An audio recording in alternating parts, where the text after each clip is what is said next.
நல்விருந்தின் நாதனாம் நாமரசத்தேனினிமை கூட்டுகின்ற ஆயனாம் நாராயணா ஸ்ரீமன் நாராயணா நாராயணா ஸ்ரீமன் நாராயணா நாராயணா ஸ்ரீமன் நாராயணா நாராயண பட்டதிரி உருகும் பரமனாம் நலம் தரும் நாராயணீயம் அருள் வழங்குமே தினம் நம்மை காக்குமே. மகுட சுகுண்டல மௌத்திக மாலிக கௌஸ்துபூஷித கிருஷ்ணதனோகம் வரத சுதர்சன சங்ககதம்புஜ கங்கண லாஞ்சித ஹஸ்த விபோ கமல விலோச்சன காமிததாயக ஆசவிநாசித துக்ககதே புரவரசேலக மாத்ருபுராகத வாதபுரீஸ்வர பாலயமோ. இந்த ஸ்லோகத்தில் திருக்கோயில் அமைந்திருக்கக்கூடிய ஒரு இடத்தை நாம இப்ப தரிசிக்க இருக்கோம். சேலம் மாவட்டத்தில் சேலத்திலிருந்து ஆத்தூர் செல்லக்கூடிய வழியிலே சுமார் 10 கிலோமீட்டர் தூரத்தில் அமைந்திருக்கக்கூடியது அம்மாபேட்டை. அங்கு மிலிட்டரி ரோடில் ஸ்ரீ கிருஷ்ணாசிரமத்தில் குருவாயூரப்பன் பீடத்தில் கோயில் கொண்டிருக்கக்கூடிய ஸ்ரீ குருவாயூரப்பனுடைய திவ்ய தரிசனத்தை அடைவதற்காக இதோ நாம் கோயிலை அடைந்து விட்டோம். சைலம் சைலம் என்றால் மலை, சைல பிரதேசம் என்று மலை சூழ்ந்த இந்த பிரதேசமே மருவி பின்னால் சேலம் என்று ஆயிற்றாம். இதோ குருவாயூரப்பன் கோயிலை அடைந்தோமே, ஆனால் உயர்ந்த கொடிக்கம்பமானது இங்கே நம்மை கம்பீரமாக வரவேற்கின்றது. அதற்கு மேல் உச்சியிலே இறக்குகளை விரித்துக் கொண்டு கருட பகவானானவன் 4 திக்குகளிலேயும் இந்த திருக்கோயிலுக்கு வருபவர்களை வரவேற்கக்கூடிய அழகான காட்சியோடு பெரிய திருவடியை தரிசித்துக் கொள்கின்றோம். இதோ கொடிமரத்தின் கீழ் ஒருபுறம் இங்கு ஸ்ரீ குருவாயூரப்பனே நின்ற திருக்கோலத்திலே சங்கு சக்கரத்துடன் நமக்கு ஆச்சரியமாக காட்சியளிக்கின்றார்.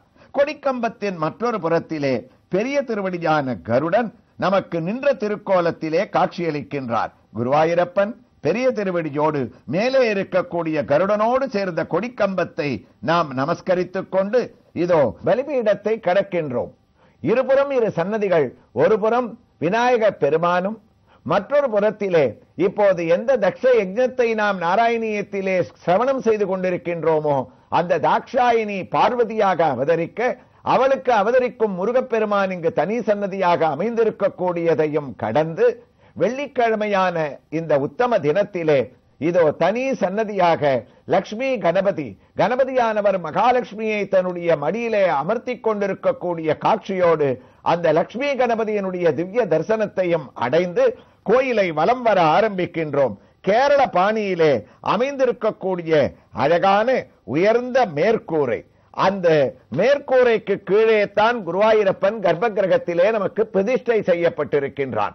இந்த கோயிலுடைய தலவரலாறானது கூறுகின்றது, தேவ பிரஷ்னம் என்று சொல்லக்கூடிய பிரஷ்ன சாம்பிரதாயத்தின் படி கிருஷ்ண சாநித்தியம் இந்த இடத்திலே மிகவும் அதிகமாக உள்ளதாக பிரஷ்னத்தில் சொன்னபடி இந்த இடத்திலே இந்த கோயிலானது அமைக்கப்பட்டிருக்கின்றது. அந்த திருக்கோயிலில் இதோ கருடன் தான் கொடிக்கம்பத்தில் மட்டும் அல்லாமல், கம்பத்திற்கு கீழ் மட்டுமல்லாமல் தனி சன்னதியாக இங்கு நமக்கு சேவை சாதிக்கின்றார். அவர் நின்ற திருக்கோலத்திலே இறக்கைகளை விரித்துக் கொண்டு கையை கூப்பிக்கொண்டு தான் குருவாயூரப்பனை தரிசித்துக் கொண்டு காட்சியளிக்கக்கூடிய ஒரு வைபவத்தோடு வலம் வருகின்றோம். ஆக இங்கு தாச ஆஞ்சநேயனுடைய தனி சன்னதியையும் நாம் தரிசிக்கின்றோம். மூலவரான ஆஞ்சநேயர் நின்ற திருக்கோலத்திலே கையை கூப்பிக்கொண்டு வால் தலையின் பின்புறம் சுற்றி வளைத்து நீட்டு கொண்டிருக்க, வாலியினுடைய நுனியிலே மணியானது கட்டப்பட்டிருக்கக்கூடிய அழகான காட்சிகளை நாம் ஒவ்வொன்றாக மாறி தரிசிக்கக்கூடிய பாக்கியத்தை அடைந்துள்ளோம்.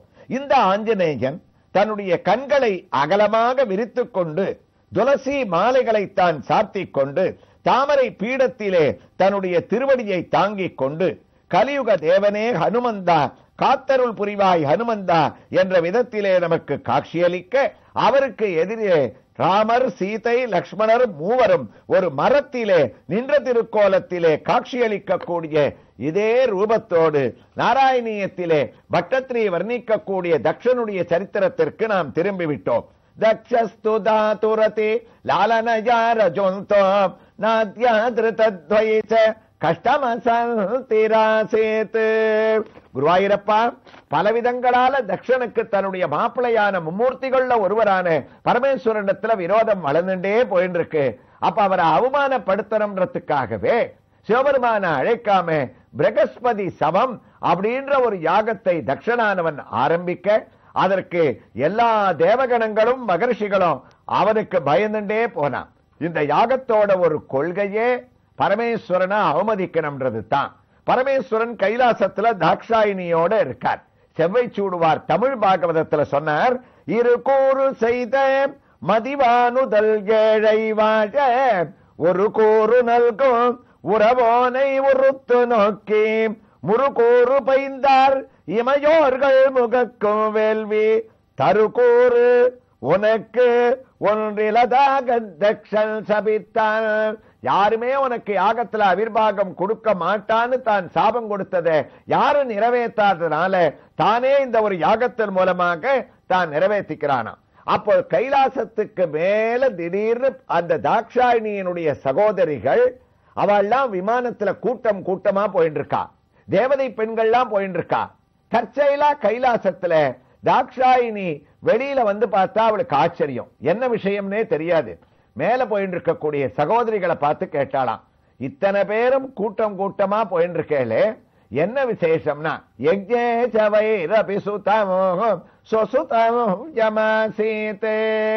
ரொம்ப வேடிக்கையா இருக்கே, உனக்கு தெரியாதா?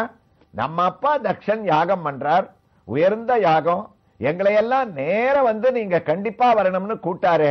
உனக்கு செய்தியே தெரியலையா? அப்பா ஏதோ ஒரு காரணத்தினால மறந்து இருக்கலாம்.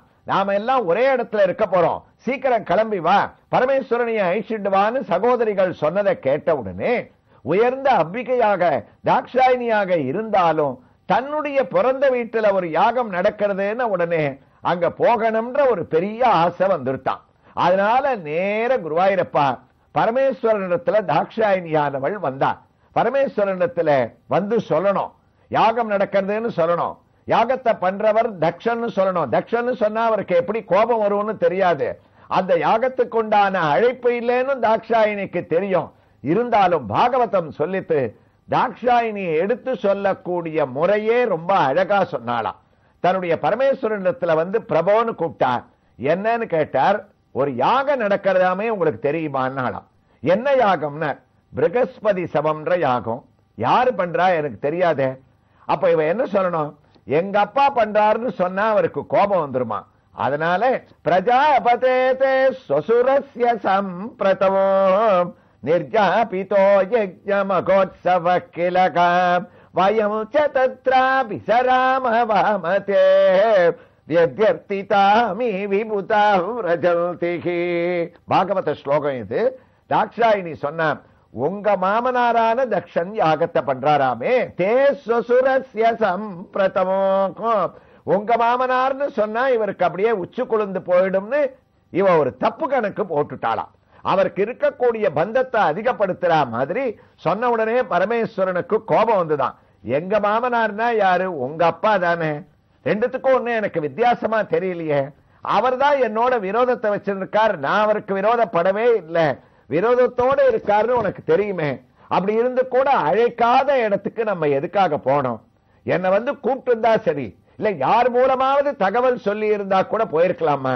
தாக்ஷாயினி, ஒன்னே ஒண்ணு தெரிஞ்சுக்கோ, உண்மையான ஒரு விளக்கத்தை சொல்றேன். அந்த யாகம் நடக்கிறதே நம்மளை அவமதிக்கணும்ன்றதுக்காகத்தான் நடக்கிறது. நம்மளை அவமதிக்கணும்னு நடக்கிற இடத்துல போய் நாம போகலாமா? இந்த ஆசையை விட்டுடு. பிறந்த வீட்டிலேயே நடந்தா கூட நமக்கு மரியாதை இல்லாத இடத்துக்கு நம்ம போகக்கூடாது. ரெண்டாவது, அழைப்பு இல்ல, அழைப்பு இல்லாத இடத்துக்கு நாம எப்படி போறதுனாலாம். அப்போ தாக்ஷாயினி விடல.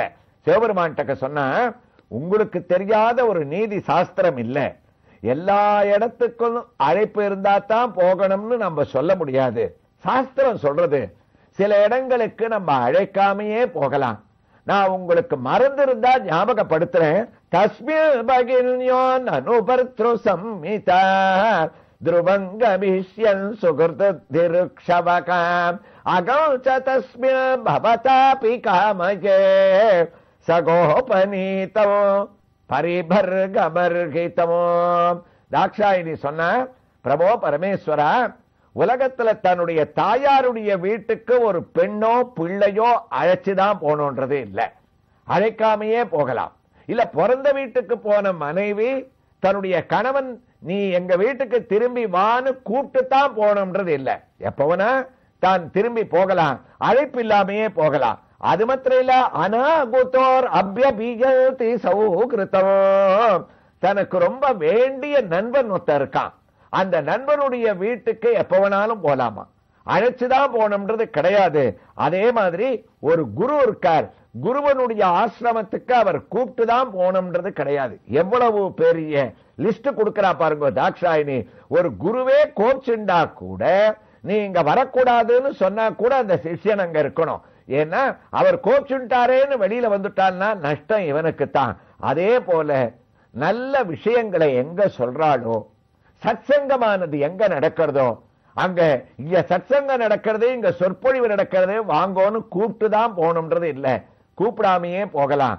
நடக்கக்கூடிய 60ஆம் ஆண்டு நிறைவு விழான்னு சொல்லக்கூடிய சஷ்டப்த பூர்த்தி, 80 வயசை பூர்த்தி பண்ணிக்க கூடிய சதாபிஷேகம், ஒரு கல்யாணத்துக்கு தான் கூப்பிட்டு போகணும்.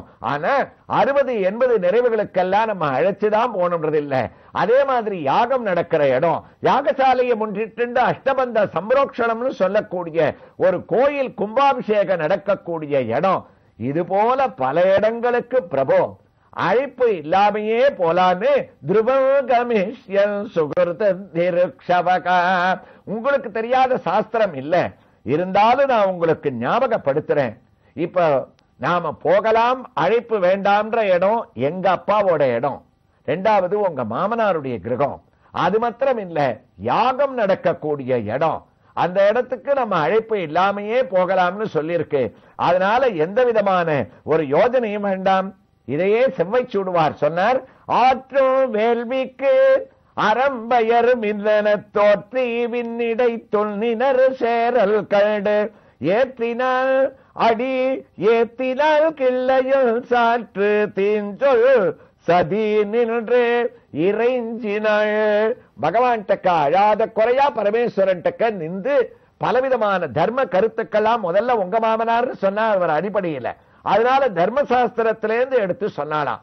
அப்ப கூட அவர் என்ன சொன்னார்னா, அம்மா நீ சொன்ன இந்த இடங்களுக்கெல்லாம் அழைக்காமையே போகலாம், நான் ஒத்துக்கிறேன். ஆனால் நீ வர வேண்டாம்னு நம்மள அவமதிக்கணும்னு நடக்கிற இடத்துக்கு நம்ம எப்படி போகலாம்னு சொல்லு. நாம போனா அழிக்காம கூட வந்தீர்களேன்னு ஒரு மரியாதை அளிக்கக்கூடிய இடமா இருக்கணும். நமக்கு அவமரியாதையை உண்டாக்கக்கூடிய இடம்னு தெரிஞ்சுட்டே நீ வரக்கூடாதுன்னு நமக்கு உத்தரவு போட்டிருக்க கூடிய இடத்துக்கு போறது எனக்கு அவ்வளவு நல்லதா தெரியல. ஒண்ணு வேணா பண்ணு, உனக்கு ஆசையா இருந்தா நான் விமானத்துல அலங்காரம் பண்ணி அனுப்புறேன், நீ யாகத்துக்கு போயிட்டு வா, நான் வரணும்னு நீ எதிர்பார்க்க முடியாதுன்னு இவர் தனிஞ்சு வந்து இவளை போறதுக்கு அனுமதி கொடுத்ததே இவளுக்கு ஒரு பெரிய ஆறுதலாக இருந்ததா. அந்த சந்தர்ப்பத்திலையும் தாக்ஷாயினி நான் போக மாட்டேன்னு சொல்லி இருக்கணும். இருந்தாலும் சகோதரிகள் போனதையும் பிறந்த வீட்டுல நடக்கிற யாகத்துல தாம் பங்கேற்றுக்கணும். இல்ல இப்ப போறதுனால நம்முடைய அப்பா இவரோட சுமூகமாக வரக்கூடிய ஒரு உறவு, நாம போய் அவரை கூப்பிடுங்க, தயாரா இருக்காருன்னு சொன்னா வந்து கூப்பிடுவாரோ, இந்த பகையானது முடிஞ்சுடுமோன்ற எண்ணத்தோட ஏனவியரும் தசபவத்தனுமேவ சர்வமோ யஜ்ஞேன வைரபி சுதம் சுசுதம் யமாசேகே. குருவாயூரப்பா தாக்ஷாயினியை அனுப்புறதுக்கு தயாரானாராமேன்னு இந்த ஸ்லோகத்தை தொடர்கிறார்.